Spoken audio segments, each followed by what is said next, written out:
Bienvenidos a una emisión más de Derecho a Disentir, el programa de Justicia TV en el que analizamos algunas de las sentencias más relevantes de la Suprema Corte de Justicia de la Nación en compañía de estudiantes de diversas carreras y universidades. El día de hoy vamos a abordar el amparo en revisión 706-2015, resuelto por la primera sala bajo la ponencia del ministro Arturo Saldívar. El tema, violaciones de derechos humanos combatidas en juicio de amparo y la posibilidad de establecer algunas de las medidas de reparación que ha utilizado la Corte Interamericana. Para platicar sobre este tema nos acompañan Mario Sandoval, de Derecho de la UNAM, Esperanza Luna, de Derecho del ITAM, Katia Ocampo, de Derecho de la UNAM, y Liliana Cerón, de Derecho del Centro Cultural Europeo de Hidalgo. Yo soy Alejandro Telles, muchas gracias por acompañarnos. Comenzamos.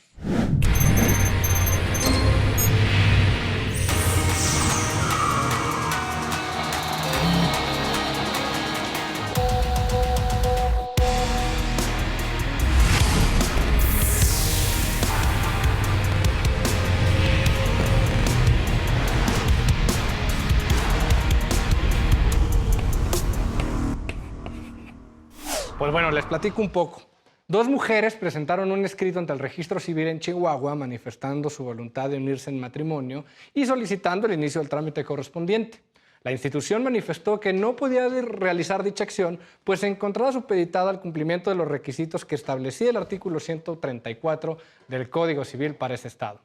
En contra de dicha determinación presentaron demanda de amparo en la cual combatieron la constitucionalidad de los artículos 134 y 135 del Código Civil para la entidad, así como el oficio emitido por el oficial del Registro Civil. El juez del distrito que conoció del asunto concedió el amparo solicitado al estimar que eran fundados los conceptos de violación dirigidos a combatir la constitucionalidad de los artículos impugnados. Asimismo, consideró que la manera más efectiva de reparar la discriminación normativa consistía en, por un lado, declarar la inconstitucionalidad de la porción normativa que hace referencia a que la finalidad del matrimonio es la perpetuación de la especie y, por otro lado, realizar una interpretación conforme de la expresión un hombre y una mujer, debiéndose entender que ese acuerdo de voluntades se celebra entre dos personas. Inconformes con esta sentencia, las quejosas interpusieron recurso de revisión. Dicho recurso fue turnado a un tribunal colegiado, el cual a su vez solicitó a la Corte que reasumiera su competencia originaria para conocer del asunto. ¿Qué dijo la Corte? Pues ahorita nos lo van a compartir. Les doy la bienvenida, muchísimas gracias por acompañarnos. Espero que estén tan contentos como yo y deseosos de debatir esta sentencia. Te doy la bienvenida primero a ti, Katia. Qué gusto verte. Espero que estés muy bien. Platícame un poquito, ¿de qué va la sentencia de la Corte?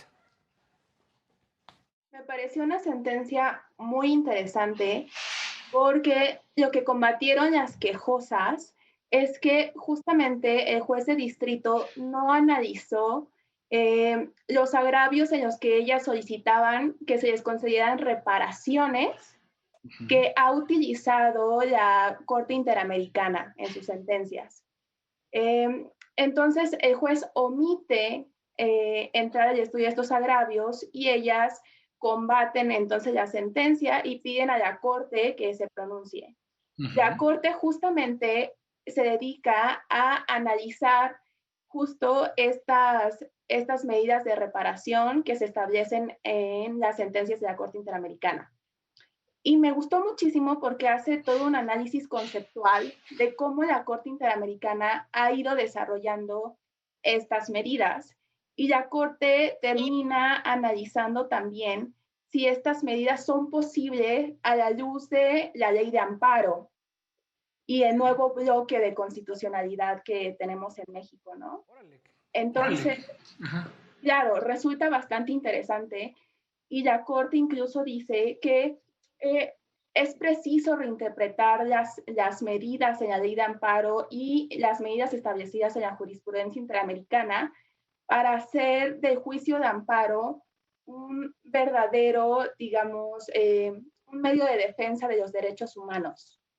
Y esto resulta muy interesante. No, sin duda, sobre todo cuando hay tanto debate en redes sociales al menos y también en la academia sobre la eficacia del juicio de amparo para proteger derechos humanos, ¿no? Parece que en algún momento todos estábamos de acuerdo en que sí lo era y ahora al parecer no. Tal vez se nos está quedando por lo menos corto en alcance tomando en cuenta cómo ha evolucionado por lo menos la doctrina internacional al respecto. Aunque la reforma del juicio de amparo pues también es reciente, no es tan lejana. Vamos contigo, Ileana, bienvenida a Derecho a Disentir, qué gusto tenerte por acá. Platícame, ¿qué te pareció la sentencia? ¿A favor, en contra? ¿Por qué? Muchas gracias también por la invitación. Un gusto con todos. Pues es algo muy importante, creo que en cuestión de temas a tocar, y es algo que se vive actualmente, que son temas que pues no son de agrado de muchas personas están en contra, muchas personas están a favor. Y a pesar de que estamos en una actualidad muy moderna, seguimos combatiendo con ese tipo de pensamientos. Creo que la cuestión que manifiestan las quejosas es algo muy importante en mención a los artículos que hacen referencia al 134 y 135. Creo que ahí hablan de una cuestión que es un poco muy cerrada para estos tiempos, pero al mismo tiempo nos deja como una laguna, ¿no? ¿Qué quiero decir con esto? Que pues se sigue combatiendo mucho con esos artículos que están establecidos en muchos estados y que todavía no se han trabajado y debería de trabajarse para poder incrementar lo que es esa evolución en cuestiones de trascendencias de género o de gustos sexuales y todo ese tipo de cuestiones.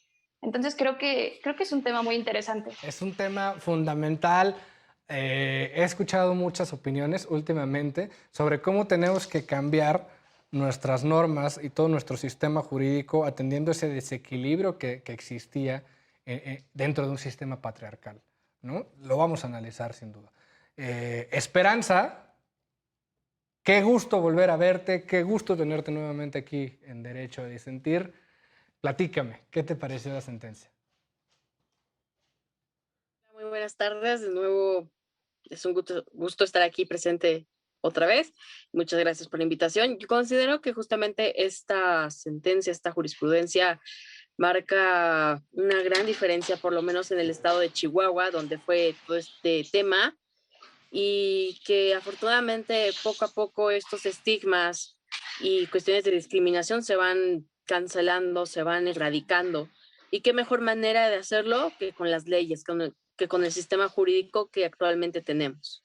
Entonces, también con respecto a las medidas de no reiteración y demás cuestiones que propone la Corte Interamericana, me parecen muy interesantes y de hecho a largo plazo me parecen muy vigentes y que pueden ser muy satisfactorias con los resultados que arrojen, ¿no? Por ejemplo, mencionaban las garantías de no repetición o quizás que las personas que hayan dañado los derechos de estas mujeres, que pues que hayan pagado al menos una sanción pecuniaria y demás cuestiones que creo que si se hacen con la de medida en todos los casos que suceden en todos los países, yo creo que nuestro mundo sería mucho mejor. Muchísimas gracias. Como yo te lo había anticipado fuera de cámaras, no coincido con algunos de esos puntos, pero tienes muchos argumentos a tu favor. Muchas gracias. Y el famosísimo Mario Sandoval, rockstar del Twitter jurídico, gracias por acompañarnos. Antes de entrar a preguntas concretas, platícame un poquito. ¿Qué te pareció la sentencia? ¿A favor, en contra? ¿Por qué? Alejandro, muchísimas gracias por la invitación. Celebro mucho que Derecho a Disentir se esté llevando a cabo en esta modalidad. Una felicitación a todo el equipo. Yo creo que es una sentencia muy importante, en primer lugar, por la cantidad de temas que toca. Matrimonio igualitario, omisiones legislativas, interpretación conforme, reparaciones a derechos humanos. Sin embargo, sí advierto una clara y franca contradicción en la propia sentencia. Es una sentencia novedosa, pero en general yo creo que la metodología que se debió de utilizar es distinta. Podemos hablar, ya que dices que la Corte Interamericana no deja buenos resultados, podemos empezar a hablar por ahí. No me estás exhibiendo, Mario, eso lo dije fuera de cámaras, qué bárbaro. Pero adelante, adelante. Bueno, para el distinguido auditorio, ¿qué es la Corte Interamericana? Si tuviéramos que partir de una base, diría, a ver, Artículo primero constitucional, todas las personas gozarán de los derechos reconocidos en la Constitución y en tratados internacionales. De modo que tenemos derechos de fuente nacional y de fuente internacional. Pero tener convenciones, tener tratados, tener pactos es tener algo, pero no es tener lo suficiente. Se requieren de instituciones, se requieren de organismos que interpreten, que den sentido a esos derechos humanos. A nivel nacional tenemos juzgados, tenemos tribunales, la propia Suprema Corte. A nivel interamericano, yo creo que tenemos dos organismos que son de la mayor importancia, que han hecho mucho. Por un lado, la Comisión Interamericana de Derechos Humanos, por otro lado, la Corte Interamericana de Derechos Humanos. ¿Qué pasa cuando a una persona se le violan sus derechos humanos en sede nacional y la justicia nacional no responde como debería de responder? Bueno, esa persona puede acudir a la vía internacional, a la vía interamericana, como precisamente primero a través de la Comisión Interamericana de Derechos Humanos. Es muy complicado tratar de ubicar, tratar de definir a la Comisión porque hace muchísimas cosas. Observa la situación general de los derechos humanos en los estados, dicta recomendaciones, dicta medidas cautelares en casos graves de violaciones a derechos humanos, pero lo más importante es que recibe casos de estas personas que no fueron atendidas en la justicia nacional. Recibe los casos, los investiga y funge como órgano acusador. Acusa ante la Corte Interamericana de Derechos Humanos y la Corte es un tribunal internacional que dicta sentencias, que condena a estados por violaciones a derechos humanos. Por eso se dice que la competencia de la Corte Interamericana es subsidiaria, porque primero se tienen que agotar todos los recursos internos. Ahora, viene la sentencia, se condena al Estado, se pone la sentencia que un Estado es responsable por violaciones a derechos humanos y luego está muy bien que haya un reconocimiento, pero precisamente lo que viene después es la reparación. Es particular de la Corte Interamericana que dice expresamente en las sentencias a los estados cómo tienen que reparar ese daño. No le dejan la sentencia y le dicen tú repara conforme puedas. No, la Corte Interamericana va uno o dos pasos adelante y le dice al estado cómo tiene que reparar. Y aquí sí, en mi opinión, creo que la Corte Interamericana ha innovado muchísimo. Me atrevo a decir que las reparaciones del daño que ha ordenado son únicas en el mundo y al menos yo me llevo un muy buen sabor de boca. Me gusta tu postura, sin duda la vamos a debatir, pero rescato esto que dices, estos sistemas regionales, internacionales que existen tanto en Europa como en América y en otros lados, sin duda han sido parámetro por cuanto a la responsabilidad del Estado y tienen, más allá de los efectos directos de una sentencia, también tienen una trascendencia importante por cuanto a la visibilización de determinados problemas en sede nacional, ¿no?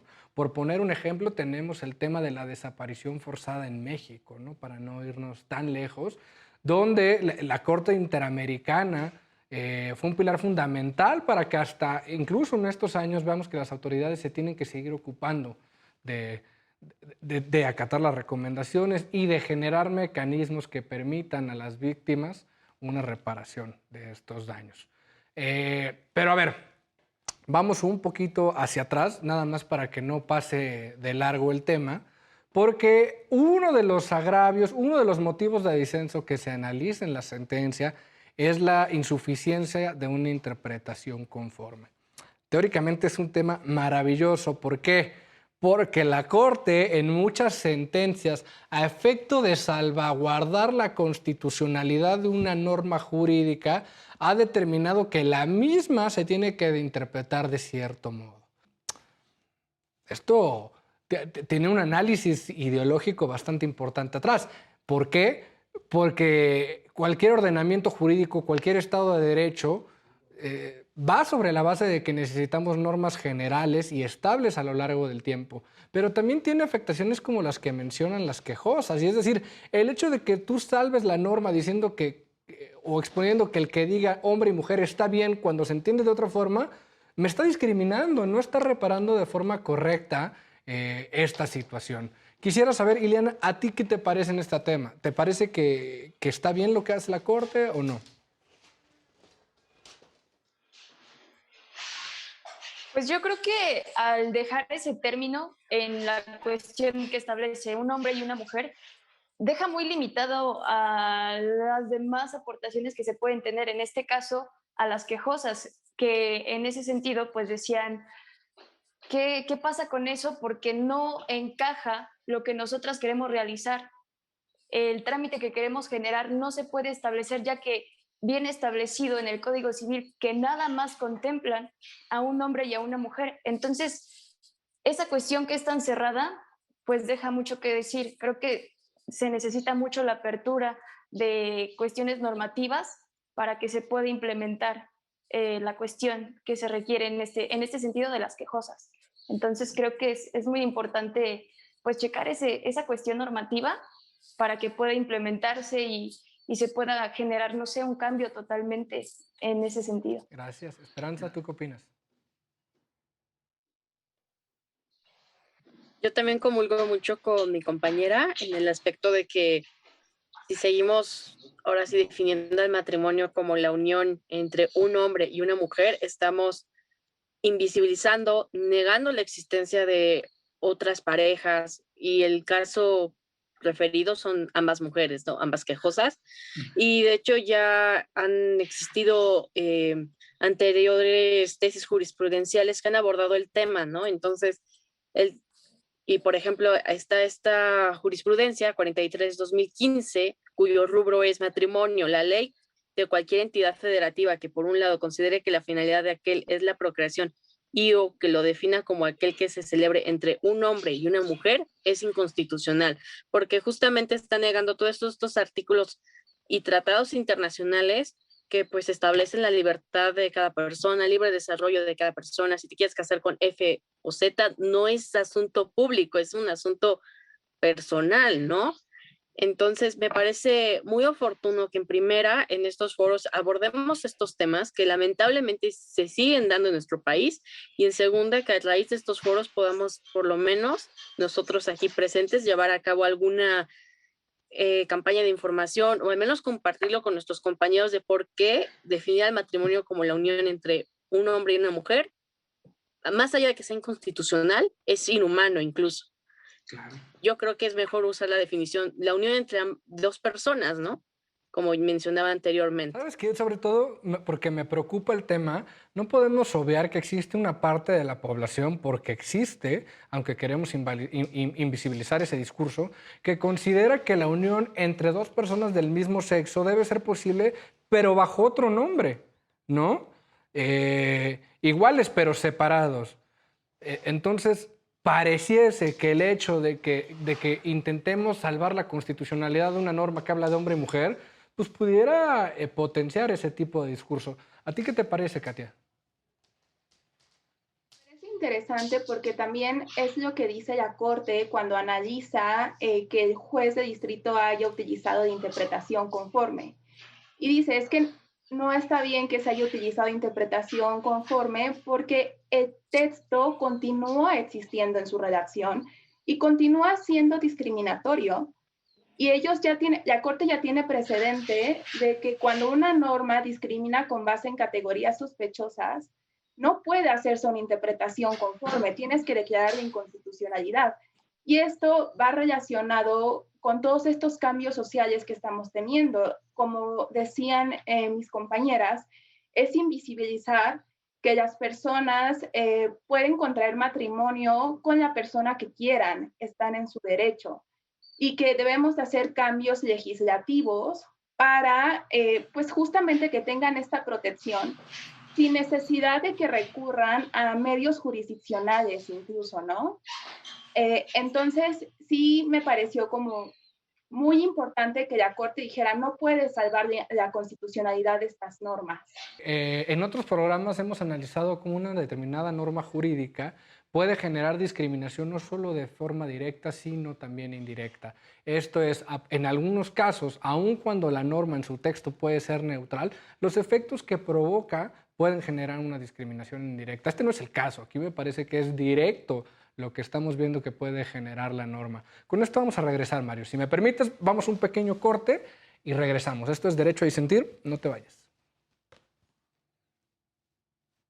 Estamos de vuelta en Derecho a Disentir por Justicia TV. Estamos analizando la primera parte de la sentencia, como ya les habíamos platicado. Estamos analizando también el tema de violación de derechos humanos, posibles medidas de reparación y su relación con el juicio de amparo. Mario, nos quedamos en espera de tu opinión. ¿Qué te parece este primer tema de interpretación conforme? Pues muy, muy interesante. Recordemos que las dos quejosas impugnaron el artículo del Código Civil para el Estado de Chihuahua que refiere que el matrimonio es la unión entre un hombre y una mujer. Nada más que el juez de distrito dijo, hay una manera de salvar esta norma. Sí, entendemos que el matrimonio se da también entre dos personas del mismo sexo. No puede llevarse a cabo la interpretación conforme con normas discriminatorias. Lo voy a tratar de poner en términos muy simples. A ver, ¿qué es la interpretación conforme? Tenemos derechos humanos de fuente constitucional, de fuente internacional, jurisprudencia de la Corte Interamericana, lo que se conoce como el parámetro de control de regularidad constitucional. Todas las normas inferiores, las leyes, los reglamentos, cualquier artículo, deben ser acordes con ese parámetro o, dicho de otra forma, no deben de ser contrarios a ese parámetro. Hay ocasiones en que algunas normas generan duda, generan tensiones, y allí el operador jurídico, o el juez, tiene diversos caminos. Uno de esos caminos es decir clara y abiertamente, esta norma es inconstitucional. Pero existe otro camino llamado interpretación conforme, que es lo siguiente. Si nosotros entendemos por esto lo que significa la norma, entonces ya se salva de su inconstitucionalidad. Nada más que hay normas, como decía bien Katia, que no tienen por qué salvarse de su inconstitucionalidad. El artículo primero refiere que ninguna persona puede ser discriminada por sus preferencias sexuales. Abro paréntesis a todas esas personas que se oponen al matrimonio igualitario, les digo algo muy respetuoso, pero muy simple. Lean la Constitución. Y así como no se puede discriminar por preferencias sexuales, no se puede discriminar por edad, por género, por origen étnico, por alguna cuestión de alguna discapacidad. ¿Qué pasa cuando en una norma se hacen estas distinciones con base en las categorías sospechosas, como dice la Corte? Bueno, ¿qué pasa? Pongo algún ejemplo ficticio. Si en una norma se dice a una persona de 40 años se le concede este derecho, pero a una persona de 20 no, a un hombre se le concede este derecho, pero a una mujer no, a una familia heteroparental se le concede el matrimonio, pero a una familia homoparental no. Bueno, de entrada ya hay una presunción de que esa norma es inconstitucional. De modo que la juzgadora o el juez deben de ser muy estrictos, muy cuidadosos a la hora de evaluar esa norma. Aplicar, dice una expresión que no me gusta la Corte, un escrutinio estricto. Entonces, si una norma dice claramente que el matrimonio es la unión entre un hombre y una mujer, pues no se tiene por qué salvar de su inconstitucionalidad, porque la discriminación sigue allí.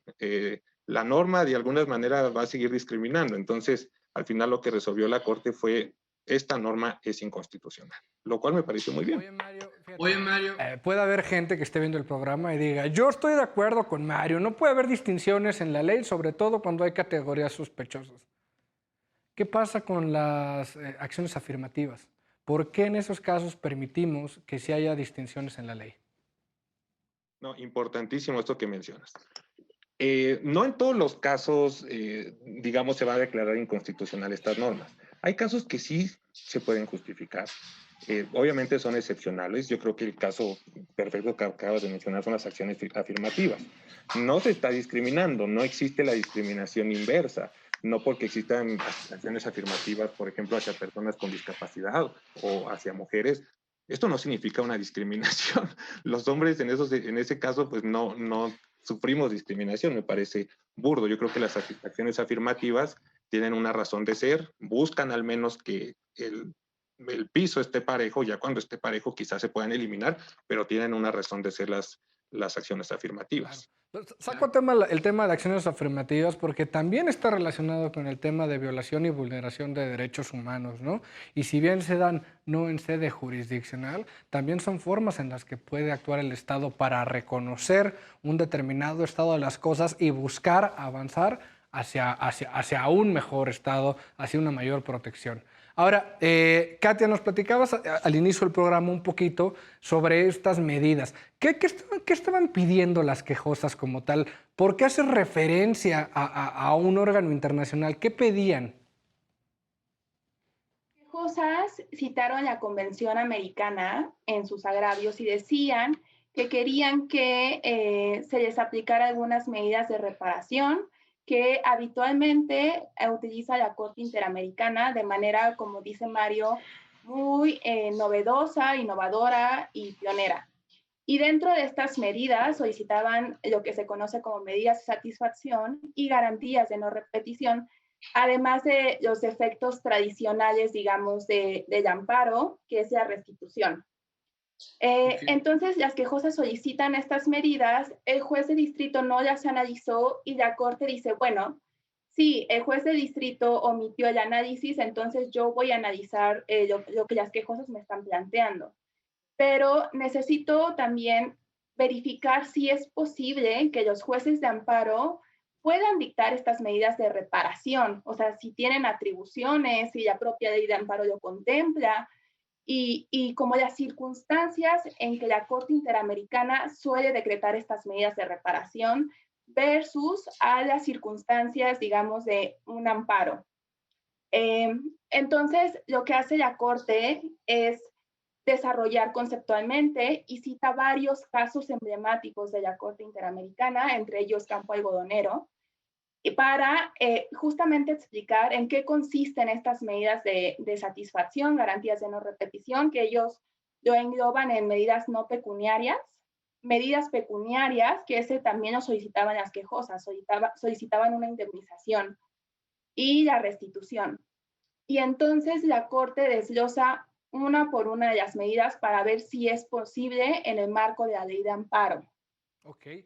Y esto me parece interesantísimo un poco hablando de derecho internacional, porque creo que esta sentencia es un muy buen ejemplo de cómo el derecho internacional empieza a incorporarse en nuestro marco jurídico nacional y cómo los jueces deben de hacer lo propio. Entonces, creo que esta es una gran sentencia para entrar al análisis de esos temas. A mí me parece fundamental. ¿Por qué? Porque tenemos que determinar si todas estas medidas que efectivamente suele tomar la Corte Interamericana y que, como bien ha dicho Mario, son novedosas, tienen o pueden ser aplicadas dentro de un juicio de amparo donde, llamémosle así, el campo de acción es mucho más reducido. A veces se nos olvida, pero el juicio de amparo parte de un cierto estado de relatividad, ¿no? Que a veces parece ya no existir tampoco.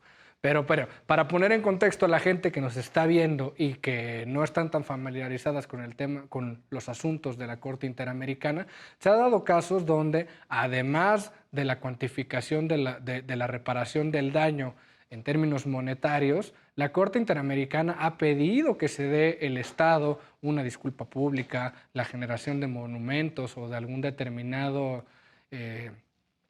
determinada ceremonia en honor a la parte afectada, además de solicitar al Estado determinadas medidas para asegurar que las personas involucradas puedan gozar y ejercer de los derechos que en un principio fueron vulnerados. Como bien mencionaba Katy, el caso de Campo Algodonero es fundamental.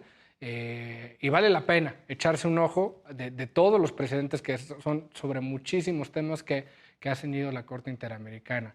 Ya nos meteremos más adelante al tema de que esto pudiera o no depender de la buena fe de los estados para cumplir, porque como todos lo saben, y como Mario ya me expuso hace rato, uno de los temas es ese, ¿no? Cómo asegurarnos de que los estados cumplan y qué estados son los que están cumpliendo con esto. Ileana, ¿a ti qué te parece este tema de reparaciones? ¿Crees que tengan alcance en el juicio de amparo? ¿El juicio de amparo es suficiente? Cuéntame.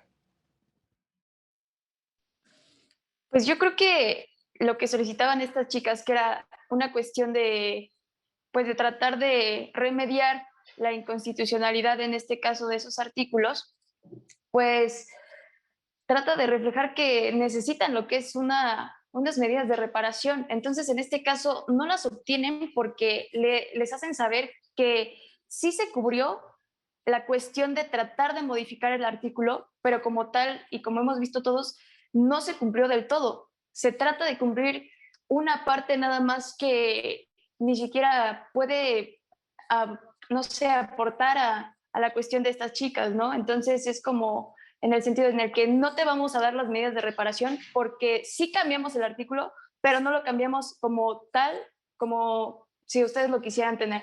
Entonces es como, no funciona del todo. Ok. Las medidas de reparación porque pues no les llena, supongo. Ok, perfecto. ¿Tú qué opinas?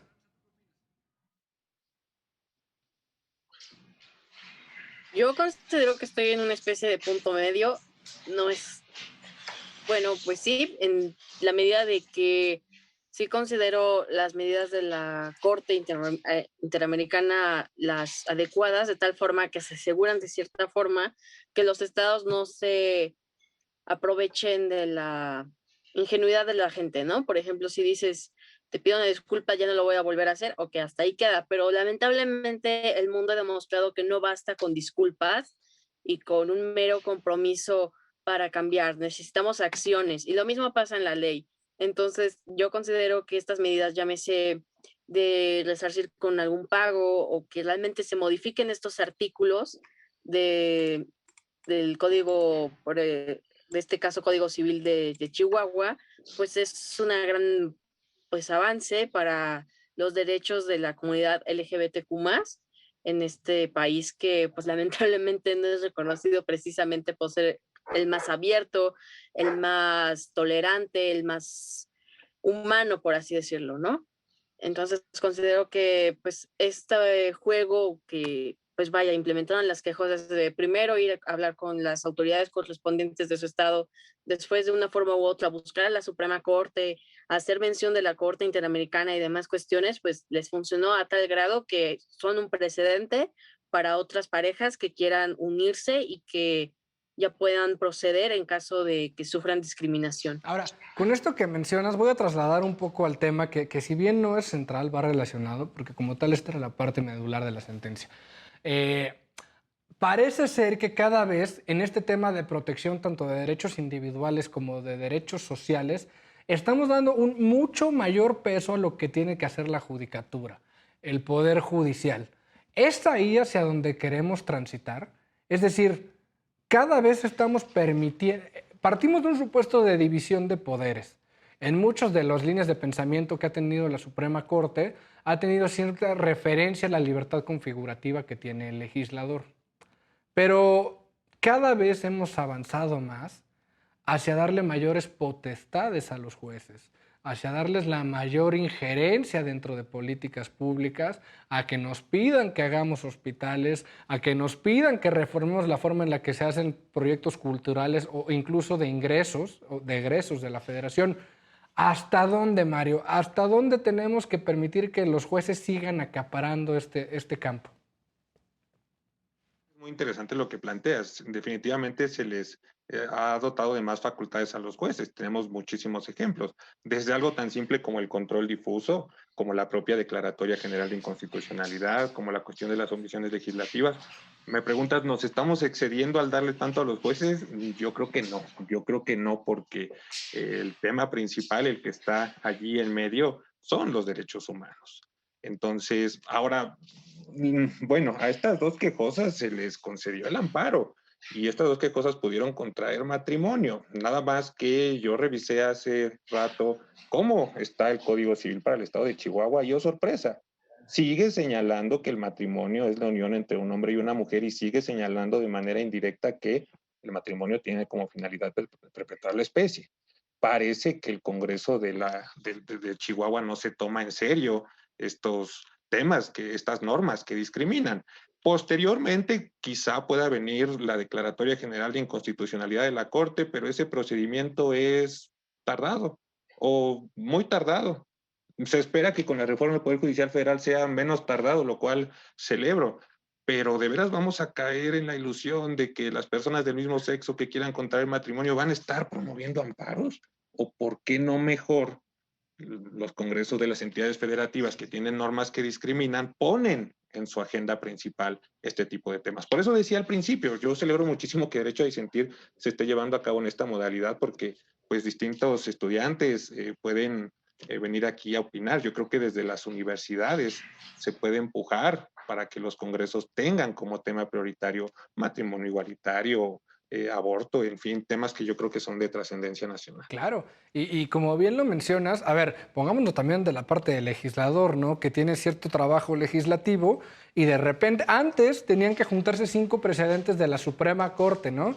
Ahora ya va a ser directamente. Los precedentes que tengan una determinada votación por parte del Pleno y de las salas ya tienen efectos que van a afectar en esta esfera. Katia, ¿tú qué opinas? ¿Este es el buen camino, el desconfiar en la democracia y acercarnos a un gobierno elitista y de los más hábiles, al menos jurídicamente? Yo coincido con Mario, los jueces no pueden hacerse a un lado cuando se trata de derechos humanos, pero también es cierto que es indispensable que estos cambios se hagan desde el poder legislativo, porque no todas las personas tienen, sobre todo los recursos económicos para acudir a entes jurisdiccionales. Digamos, en teoría, la justicia es gratuita, pero sabemos que muchas veces o que es necesario contratar abogados y quizá no todas las personas, en este caso matrimonio igualitario, van a poder acudir a los juzgados a interponer su amparo, esperar a que transcurra el tiempo y que tengan una sentencia a su favor. Digamos, este amparo se resolvió en 2016 y como dice Mario, no ha sido modificada la legislación. Entonces, sí, digamos, los jueces van a seguir declarando de inconstitucionalidad de normas que lo sean, pero es necesario que el legislativo también modifique normas que son discriminatorias por los efectos que tiene la ley, simplemente para que todas las personas puedan acceder a ellas y puedan hacer efectivos sus derechos. Claro, tienes un gran punto. Te reitero, me preocupa mucho el tema de que ante este tipo, llamémosle así, de errores legislativos, ya confiemos única y exclusivamente en un poder judicial, sin entender que el legislativo también pudiera llevar ciertos procedimientos a cabo para ir modificando y actualizando sus normas, ¿no? Pero parece que ya dejan en la cancha del juez esos temas y hasta que el juez o la jueza no nos diga que esto está mal, nosotros no hacemos nada. Quedan muchos temas pendientes, sin duda es un tema en suma interesante. No se vayan, regresamos al tercer bloque de Derecho a Disentir. Estamos de vuelta en Derecho a Disentir por Justicia TV, el último bloque que nos queda de esta discusión muy interesante. Ya empezamos a abordar un poquito cómo se da este tema de reparaciones en la Corte Interamericana. Ahora, Mario, platícame, ¿cómo ves la compatibilidad entre estas medidas y el juicio de amparo? ¿Cuál es tu opinión? Y una clara contradicción en la sentencia. Porque, ¿cómo son las reparaciones a violaciones a derechos humanos por parte de la Corte Interamericana? Imaginémonos 3 escalones. En el primero está la restitución del derecho, es decir, regresar las cosas al estado anterior en el que se tenían. La Corte ha, por ejemplo, ordenado la libertad de una persona que estaba encarcelada arbitrariamente por un estado, se le restituye en la libertad a la persona, ha ordenado que se restituyan tierras a comunidades indígenas. Bueno, ese es el primer escalón, la restitución del derecho. En segundo lugar está la compensación económica. La compensación, dice la Corte Interamericana, procede cuando no es posible o no es suficiente restituir a la persona que violaron sus derechos humanos. Entonces procede una justa indemnización, dice la Corte Interamericana. Por ejemplo, si alguna persona queda con alguna discapacidad, el Estado le debe de pagar todos los ingresos que pudo haber generado durante toda su vida probable. Igual cuando una persona fallece, pues a sus familiares. Y en tercer lugar, las reparaciones que no son pecuniarias, medidas de satisfacción, ya lo decías tú, Alejandro, disculpas públicas, que se erige un monumento en nombre de las víctimas. Aquí en las medidas de satisfacción es donde yo me llevo el mejor sabor de boca, porque pues la Corte Interamericana ha innovado muchísimo. Y las garantías de no repetición. La Corte Interamericana le ha ordenado a estados que modifiquen su constitución, por ejemplo. Eso fue un caso de Chile. Ha ordenado la capacitación de servidores públicos, las reformas a leyes, en fin, garantías de no repetición para que no vuelvan a ocurrir. Ahora yo me pregunto, ¿todo eso es compatible en el juicio de amparo? En mi opinión, no. Y yo advierto que la sentencia trata de forzar figuras muy nobles, muy novedosas de la ley de amparo a esas reparaciones que se dan en sede interamericana. La propia sentencia refiere, las reparaciones en Corte Interamericana son responsabilidad de un Estado. Se condena al Estado en su conjunto, a través de una acción, omisión, un daño y el nexo causal. Si me dicen que son distintas, tienen orígenes distintos, me digo yo, por qué forzas las figuras del juicio de amparo a la luz de la doctrina de la Corte Interamericana. Hay figuras novedosas desde el juicio de amparo, pero en mi opinión, en la sentencia se debió de hacer un corte después de que se estudiaron las reparaciones en sede interamericana y después estudiar lo que se puede hacer en el juicio de amparo, pero no tratar de hacerlos compatibles. Yo creo que no tienen ninguna compatibilidad. Este punto que tocas es fundamental porque parece que sí, ¿no? Que muchas veces hemos ido parchando el juicio de amparo y al fin de cuentas hemos quitado estas limitaciones técnicas que nos da ese cuerpo normativo para lograr mejores resultados. Pero eso no siempre es deseable. ¿Tú qué opinas, Katia? ¿Qué te quedas en este tema? ¿Crees que el juicio de amparo se nos está quedando corto para proteger derechos humanos?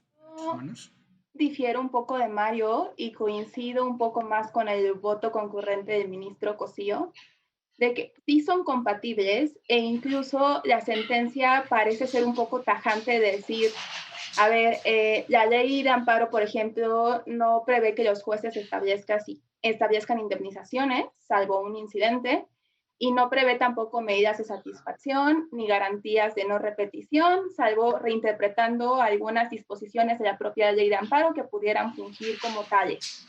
Y el ministro Cosío dice, en principio sí, pero recordemos que tenemos un nuevo parámetro de constitucionalidad, un nuevo bloque de constitucionalidad a la luz de la reforma en materia de derechos humanos y que no debemos pasar por alto que el artículo primero constitucional, entre las obligaciones que impone al Estado mexicano, es la de reparar violaciones a derechos humanos.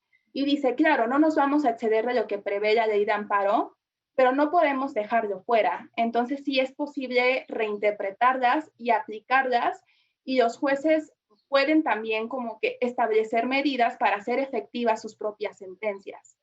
Y creo que yo sí me inclino un poco más ahí para hacer también del amparo un mecanismo de defensa de derechos humanos. Y también, sin no pasar por alto el artículo primero constitucional. Tenemos una reforma en materia de derechos humanos que sí establece obligaciones muy concretas a los estados. Y creo que me gustó mucho cómo la Corte reinterpretó la ley de amparo y dice, a ver, incluso nuestros propios criterios jurisprudenciales y la difusión amplia que se da de nuestros criterios constituyen garantías de no repetición y medidas de satisfacción, porque también impide que este tipo de actos violatorios de derechos humanos se sigan repitiendo o estas normas se continúen aplicando en casos similares, ¿no? Entonces, yo sí estoy muy de acuerdo con lo que hizo la sentencia e incluso creo, como dice el ministro Cosío, que se quedó un poco corta. Ok, perfecto. Pues hay dos puntos claros o un punto claro de contradicción. Ileana, ¿mande? ¿Puedo replicar? Sí. De una vez, para que no se pierda el hilo. No, yo precisamente dije lo que dije a consecuencia de la lectura del voto del ministro Cosío. De hecho, por eso formuló el voto concurrente. Dijo, está muy bien que se hayan establecido las reparaciones a daño en sede interamericana y desde luego también tenemos reparaciones en el juicio de amparo. Pero la expresión que utiliza el voto del ministro José Ramón Cosío es la siguiente.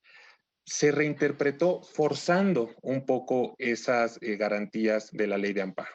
Estuvo muy bien el estudio hasta las reparaciones en sede interamericana, pero nuestro juicio de amparo, como lo dice la propia sentencia, es distinto. Y un ejemplo claro que a mí sí me llama la atención es que en la sentencia se dice, bueno, como la Corte Interamericana señala que sus sentencias son medidas de satisfacción, nosotros también vamos a señalar que nuestras sentencias de amparo son medidas de satisfacción.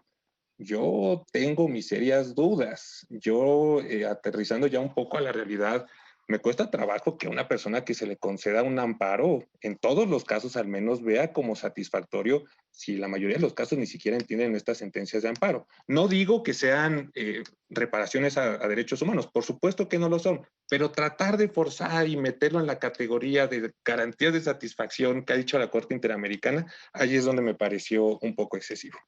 Realmente creo que la Corte misma lo termina acotando a ciertas disposiciones de la ley de amparo. La Corte misma lo limita. Y creo que este tema nos podría dar para mucho podríamos hablar también de la contradicción de tesis 293-2011 y lo que ha mencionado la Corte en materia de jurisprudencia de la Corte Interamericana, pero me gustaría también a mí escuchar la opinión de nuestras compañeras. Gracias, Ileana.